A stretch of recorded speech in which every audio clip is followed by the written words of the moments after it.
নমস্কাৰ। গুৰু ব্ৰহ্মা গুৰু বিষ্ণু গুৰুদেৱ মহেশ্বৰা গুৰু সাক্ষাৎ পৰম ব্ৰহ্মা তমহে শ্ৰী গুৰুৱে নম। আজি গুৰু পূৰ্ণিমা 21 জুলাই 2024 সানডে দেওবাৰ। আজি সকলোৱে আহাৰ মাহৰ এই পূৰ্ণিমা তিথিত গুৰু পূৰ্ণিমা পালন কৰিব লাগে। আজিৰ পৰা অহা শনিবাৰলৈ মই সপ্তাহটো ৰাশিফল কম, 2-3খন চিঠি আগবঢ়াম। যিসকলে মোলৈ চিঠি লিখিব খুজিছে, 2-এটা কুৱেশ্যনৰ আনচাৰ বিচাৰিছে জ্যোতিষ সম্পৰ্কীয়, তেখেতসকলে আমালৈ চিঠি পত্ৰ পঠাব পাৰে। আমাৰ ঠিকনা astrologer Kiro Yang, Ratnakuber gems and jewellery, Manipuri Basti, Guwahati 7। Phone নম্বৰটো হ'ল 9957111171 আৰু আমাৰ ইমেইল এড্ৰেছটো হ'ল kiroyangastrologer@kiroyang.com। এতিয়া মই ৰাশিফললৈ গৈছোঁ। প্ৰথমতে দুখন কাৰ্ড লৈছোঁ, টেম্পাৰেন্স এণ্ড পেণ্টাকলছ। এই দুখন কাৰ্ড মতে এই সপ্তাহটো বিদ্যাৰ্থীসকলে কিছু বাধা পাব। টকা পইচা হাতলৈ আহিব, কিন্তু ভ্ৰমণত সাৱধান হ'ব, শত্ৰু বৃদ্ধি হ'ব। শৰীৰ সম্পৰ্কীয় কিছু সাৱধান হওক। বৃহস্পতিবাৰটো পালন কৰক। এনেও বৃহস্পতিবাৰ গুৰুবাৰটো পালন কৰক। আৰু গুৰু পূৰ্ণিমাৰ দিনা মানে আজিৰ দিনটোত সকলোৱে গুৰুদেৱক সেৱা কৰক, সন্মান কৰক, নিৰামিষ আহাৰ গ্ৰহণ কৰক, শুভ হ'ব। লাকি কালাৰ গ্ৰীণ, লাকি নাম্বাৰ 3। বৃষ ৰাশি টৰাছ, পেণ্টাকলছ এণ্ড পেজ অফ পেণ্টাকলছ। এই দুখন কাৰ্ড মতে প্ৰেমত শুভ, ব্যৱহাৰৰ ক্ষেত্ৰত শুভ। বিদ্যাৰ্থীসকলে কিছু কষ্ট পাব। ব্যৱসায় বাণিজ্যত সাৱধান হওক। টকা পইচা হাতলৈ আহিব। ইণ্টাৰভিউ আদি দিবলৈ হ'লে এই সপ্তাহটোত সফলতা পাব। শুভ কালাৰ হ'ব হোৱাইট, শুভ নম্বৰ হ'ব 4। মিথুন ৰাশি জেমিনি, ওৱান্স এণ্ড চেৰিয়ট। এই দুখন কাৰ্ড মতে সপ্তাহটোত প্ৰাপ্তি, সন্মানযোগ, বিদ্যালাভ আৰু কৰ্মস্থানত শুভ ফল। অৱশ্যে শাৰীৰিক সমস্যা থাকিব, পেটৰ দুৰ্বলতাত ভুগিব পাৰে। বিদ্যাৰ্থীসকলে মধ্যম সুযোগ পাব। নিবনুৱাসকলৰ ভাল। পাৰিলে সপ্তাহটোত যিমান পাৰে দান ধ্যান কৰক। আৰু ব্লেক কালাৰ, ৰোজ কালাৰ আদি শুভ, শুভ নম্বৰ 6। এতিয়া কৰ্কট ৰাশি কেঞ্চাৰ, নাইট অফ ওৱান্স এণ্ড পেণ্টাকলছ। এই দুখন কাৰ্ড মতে বাধা বিঘিনি আছে। নিজ ব্যৱসায়ত আজি কিছু অসুবিধাৰ সন্মুখীন। অৱশ্যে আবেলি পৰত মানে আজিৰ পৰা সপ্তাহটোত আৰু সদায় এই সপ্তাহটোত আবেলি সময়ত ব্যৱসায়ীসকলে ভাল ফল পাব, কিন্তু দিনৰ ভাগত সপ্তাহটোত অশুভকাৰক। বাধা বিঘিনিৰ মাজেৰেও আপুনি কিছু আগবাঢ়িব পাৰিব, সন্মান লৈ আহিব। সপ্তাহটোত বিদ্যাৰ্থীসকলে অশুভ ফল পাব। পাৰিলে এটা ৰেড কৰেল পিন্ধক, ৰেড কালাৰ ইউজ কৰক, শুভ নম্বৰ হ'ব 6। এতিয়া মই 2এখন চিঠি লৈ গৈছোঁ। প্ৰথম চিঠিখনে গুৰু পূৰ্ণিমাৰ বিষয়ে জানিব খুজিছে। তেখেতে তীৰ্থশংকৰ দাস, গুৱাহাটীৰ পৰা লিখিছে। আহাৰ মাহৰ পূৰ্ণিমা তিথিত হিন্দু আৰু বৌদ্ধ ধৰ্মত গুৰু পূৰ্ণিমা পালন কৰা হয় আৰু বিশেষ তাৎপৰ্য আছে। গুৰু পূৰ্ণিমা হ'ল এটি বৈদিক প্ৰথা, যাৰ মাজেদি শিষ্যসকলে গুৰুক শ্ৰদ্ধা জ্ঞাপন কৰে। বিশ্বাস কৰা মতে এই তিথিতেই পৰাশৰ মুনি আৰু সত্যৱতীৰ ঘৰত মহাভাৰতৰ ৰচয়িতা মহৰ্ষি বেদব্যাসৰ জন্ম হৈছিল। বৌদ্ধ ধৰ্মৰ মতে বৌদ্ধিক জ্ঞান লাভৰ পিছত বুদ্ধদেৱে শিষ্যসকলক এই দিনটোতে মানে পূৰ্ণিমা দিনটোতে জ্ঞান উপদেশ দিয়ে। হিন্দু পুৰাণ মতে ভগৱান শিৱ আছিলে আদি গুৰু। আৰু এই গুৰু পূৰ্ণিমাৰ দিনা আপুনি গুৰুদেৱক নিজ গুৰুদেৱক সেৱা কৰক, সকলোকে আঁকোৱালি লওক, নিশ্চয় ভাল ফল দিব আৰু নিজৰ ফিউচাৰো ভাল হ'ব। ধন্যবাদ। এতিয়া মই আৰু এখন চিঠি লৈ গৈছোঁ। এখন চিঠি লিখিব খুজিছে, জানিব খুজিছে তেখেতে নাগ পঞ্চমীৰ বিষয়ে। লিখিছে KL গগৈ, তিনিচুকীয়াৰ পৰা।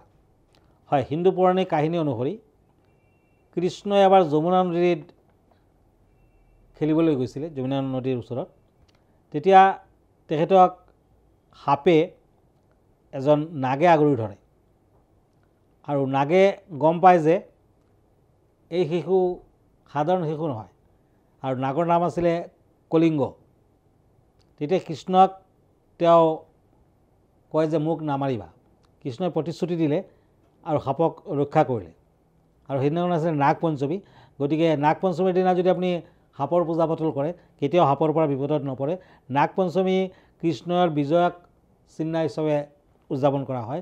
বালিৰে বনোৱা, মাটি আৰু বালিৰে বনোৱা নাগৰ মূৰ্তি পূজা পাতল কৰা হয়। গৰুৰ গাখীৰ, ধান, দুৰ্বা আদি নিবেদন কৰা হয়।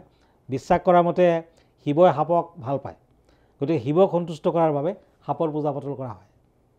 এইদিনাখন শাওণ মাহৰ শুক্ল পঞ্চমী বুলি কোৱা হয়। আৰু নাগ পঞ্চমীৰ দিনা নাগ দেৱতা আৰু মা মনসাৰ পূজা পাতল কৰিলেও অতি শুভ ফল পাব পাৰে। আৰু নাগ পঞ্চমী নিষ্ঠাৰে পালন কৰিলে নাগদেৱে গোপনে ব্যক্তিৰ সা সম্পদ ৰক্ষা কৰে। নাগ পঞ্চমীৰ দিনা পূজা পাতল কৰিলে জীৱনত ধন সা সম্পত্তি বৃদ্ধি পায়। গতিকে অহা 25 জুলাই নাগ পঞ্চমী পূজা পাতল আৰম্ভ কৰক আৰু তেনেকুৱা পালন কৰিব পাৰিলে নিশ্চয় শুভ ফল লভিব। এতিয়া এখন চিঠি আছে, শাওণ মাহ সম্পৰ্কীয় জানিব খুজিছে এখেতে। হয়, শ্ৰৱণা নক্ষত্ৰত সূৰ্য অৱস্থানৰ বাবে এই মাহৰ নাম শ্ৰাৱণ বা শাওণ হৈছে। পবিত্ৰ এই মাহটোত প্ৰেমৰ মাহ হিচাপে উৎসৰ্গা কৰা হয়। এই মাহত যদি ধূপ চাকি জ্বলাই শিৱক ডম্বৰু আদি দান কৰে, সদায় পূজা পাতল কৰে, তেতিয়া বিবাহত যদি বাধা আছে আপুনি বাধা কাটিব, বিয়া বাৰুৰ ক্ষেত্ৰত শুভ ফল পাব।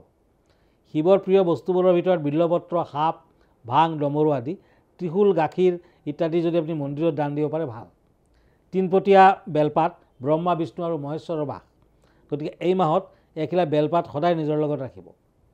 সমুদ্ৰ মন্থনৰ সময়ত শিৱই বিষ পান কৰিছিলে আৰু শিৱৰ শক্তি হ্ৰাস পাইছিলে। গতিকে শাওণ মাহত তেওঁক গাখীৰ আৰু বেলপাত যদি দিয়ে অতি শুভ। যুৱতীসকলে শিৱলিংগত গাখীৰ পানী আৰু বেলপাতেৰে পূজা পাতল কৰিলে উপযুক্ত জীৱনসংগী লাভ কৰিব পাৰিব। বিবাহিত মহিলাসকলে শিৱৰ পূজা পাতল যদি কৰে এইটো মাহত তেতিয়া স্বামীৰ শ্ৰীবৃদ্ধি হয়। ধন্যবাদ। এতিয়া আকৌ ৰাশিফললৈ। সিংহ ৰাশি। এখন card source and page of source. এই দুখন কাৰ্ড মতে জীৱনত উন্নতি যেন আপুনি হৈ আছে বুলি গম পাব। শত্ৰু বৃদ্ধি হ'ব পাৰে, কাজিয়া পেচালৰ সৃষ্টি হ'ব পাৰে। টকা পইচা দান ধ্যান কৰক, ভাল হ'ব। অন্ধজনক দান কৰক। এই মাহত কোনোবাই আঘাত পাব পাৰে।